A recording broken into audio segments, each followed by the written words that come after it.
Hello, എല്ലാവർക്കും നമസ്കാരം. അറിവ് എന്ന എൻ്റെ പുതിയ വീഡിയോയിലേക്ക് എല്ലാവർക്കും സ്വാഗതം. ഇന്ന് ഞാൻ നിങ്ങളുമായി പങ്കുവയ്ക്കുന്നത് സിനിമാ മേഖലയുമായി ബന്ധപ്പെട്ട കാര്യമാണ്. അതായത് ഹേമ കമ്മീഷനുമായി ബന്ധപ്പെട്ട കാര്യങ്ങളാണ്. എന്താണ് ഹേമ കമ്മീഷൻ റിപ്പോർട്ട്, അതായത് എന്താണ് ഹേമ കമ്മിറ്റി, അതായത് ഒരു സിനിമയുടെ അണിയറയുടെ പിന്നിലെ കഥയാണ് ഹേമ കമ്മിറ്റി റിപ്പോർട്ടിൽ പറയുന്നത്. അതായത് ഒരു സിനിമ എടുക്കണമെങ്കിൽ അതിൻ്റെ അണിയറയിൽ നടക്കുന്ന വിശേഷങ്ങളും അതിൻ്റെ പീഡനങ്ങളുമായി ബന്ധപ്പെട്ട കാര്യങ്ങളാണ് ഈ ഹേമ കമ്മിറ്റി റിപ്പോർട്ട് ഇപ്പോൾ പുറത്തുവിട്ടിരിക്കുന്നത്. അതായത് ഹേമ കമ്മിറ്റി റിപ്പോർട്ടിൽ പരാതികൾ കൃത്യമായി ഒരു ഭാഗികമായി മാത്രമേ പുറത്തു വന്നിട്ടുള്ളൂ. അതിൻ്റെ വിശദാംശങ്ങൾ പുറത്തു കൊണ്ടുവരാൻ ഹേമ കമ്മിറ്റിക്ക് കൃത്യമായി നിലപാട് എടുക്കാൻ കഴിയുന്നില്ല. കാരണം ഒരു ഭാഗികമായി മാത്രമേ പുറത്തു വിട്ടിട്ടുള്ളൂ. പക്ഷേ അതിൻ്റെ എല്ലാ ഉള്ളടക്കവും പുറത്തു വന്നിട്ടില്ല. ലോകത്തെ എല്ലാ സിനിമാ മേഖലയിലും ഈ നടക്കുന്ന ഒരു സംഭവം തന്നെയാണ് ഇത്. അതായത് ഒരു സ്ത്രീകളുടെ മായി ബന്ധപ്പെട്ട സ്ത്രീകൾക്ക് സിനിമാ മേഖലയിൽ ഒരു കൃത്യമായി സുരക്ഷിതത്വം ഇല്ല എന്ന് തന്നെ പറയാം. കാരണം സ്ത്രീകൾക്ക്, ഒരു നടിമാർക്ക് സിനിമയിൽ ഒരു നടിയാവണമെങ്കിൽ ഒരുപാട് ത്യാഗം സഹിക്കണമെന്നാണ് ഈ ഹേമ കമ്മിറ്റി റിപ്പോർട്ടിൽ പറയുന്നത്. അതായത് സിനിമാ മേഖല എന്ന് പറഞ്ഞാൽ പണത്തിൻ്റെയും പുരുഷന്മാരുടെയും പവർ, അതായത് ആധിപത്യം തന്നെയാണെന്നാണ് ഈ കമ്മിറ്റിയിൽ പറയുന്നത്. അതായത് ഒരു സിനിമ എടുക്കണമെങ്കിൽ ആദ്യമായി ഒരു സിനിമയിൽ കൃത്യമായി നടനെയാണ് ആദ്യം കാസ്റ്റ് ചെയ്യുന്നത്. ഈ നടൻ, അതിന് ശേഷമാണ് തിരക്കഥാകൃത്ത് അതുപോലെ തന്നെ ബാക്കിയുള്ള നടിമാർ ഒക്കെ സെലക്ട് ചെയ്യുന്നത്. അപ്പോൾ ഈ നടൻ്റെ ഇഷ്ടത്തിനായിരിക്കും ഏത് നടിയെ വെക്കണമെന്നും അതുപോലെ തന്നെ സഹനടിമാരെ വെക്കണമോ ഒക്കെ തീരുമാനിക്കുന്നത്.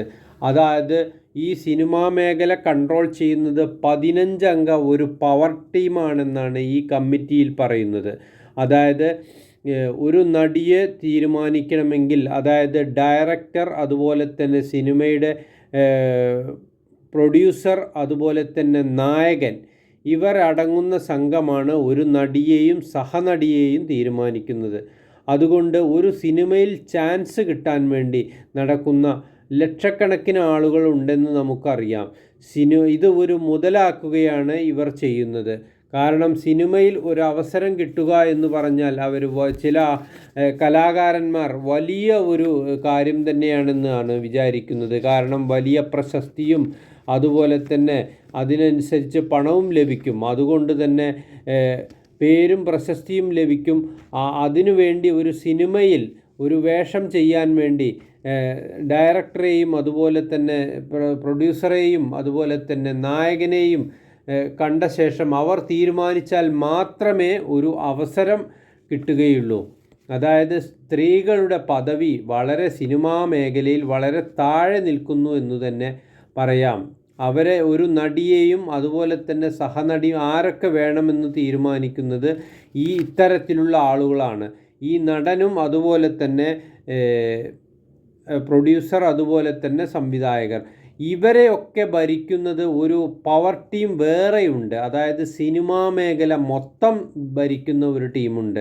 അതിൻ്റെ ആളുകളുടെ പേര് ഇതുവരെ പുറത്തു വിട്ടിട്ടില്ല.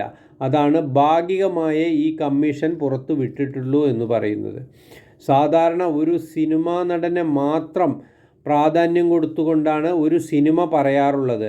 അല്ലാതെ ഒരു നടിയുടെ പേരിൽ ഇതുവരെ സിനിമ പ്രശസ്തി ആയിട്ട് കാണിച്ചിട്ടില്ല. നമ്മൾ ഒരു സിനിമയുടെ കാര്യം അല്ലെങ്കിൽ ഒരു പരസ്യം പറയുകയാണെങ്കിൽ ഇന്ന നടൻ്റെ സിനിമ അല്ലെങ്കിൽ ഇന്ന നടിയുടെ സിനിമ എന്നാണ് നമ്മൾ പറയാറ്.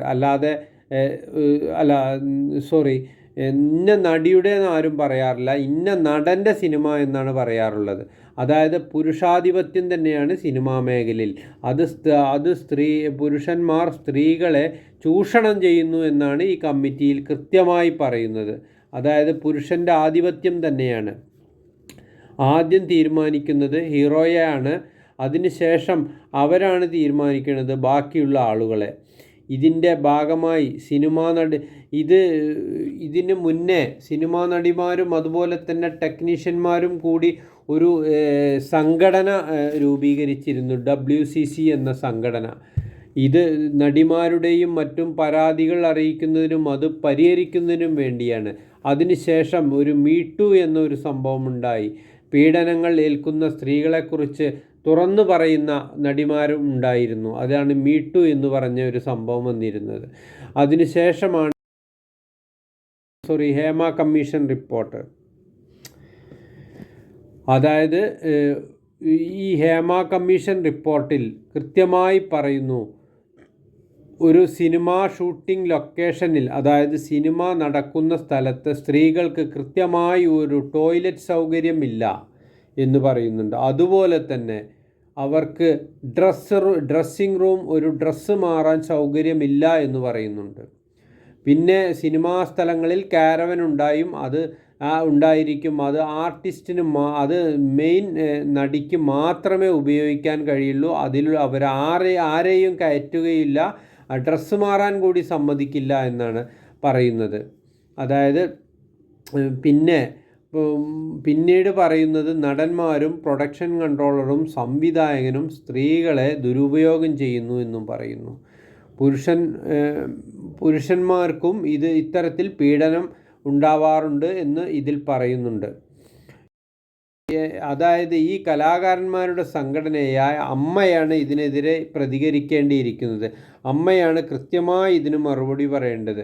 അമ്മ ഇതുവരെ അതിന് ഒന്നും മറുപടി പറഞ്ഞിട്ടില്ല. അമ്മയുടെ സെക്രട്ടറി പറയുന്നത്, അതായത് നടൻ സിദ്ദീഖ് പറയുന്നത്, അത് വ്യക്തമായി പഠിച്ച ശേഷം മാത്രമേ പ്രതികരിക്കൂ എന്നാണ്. ഏതായാലും 4.5 വർഷമായിട്ടുള്ള ഹേമ കമ്മീഷൻ റിപ്പോർട്ട് 4.5 വർഷം മുന്നെയാണ് സമർപ്പിച്ചത്.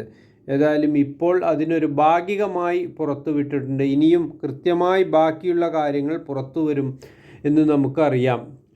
അതായത് ഇപ്പോൾ പുറത്തു വന്നിരിക്കുന്നത് ഭാഗികമായിട്ടുള്ളൂ, ഇനി മുഴുവനായി പുറത്തു വരും. അപ്പോഴാണ് നമ്മുടെ ഈ പവർ ടീമിൻ്റെ ആളുകളെ കൃത്യമായി അറിയുന്നത്. എൻ്റെ വീഡിയോ ഇഷ്ടപ്പെട്ടവർ ലൈക്ക് ചെയ്യുക, അതുപോലെ തന്നെ കമൻറ്റ് ചെയ്യുക. സബ്സ്ക്രൈബ് ചെയ്യാത്തവർ സബ്സ്ക്രൈബ് ചെയ്യുക.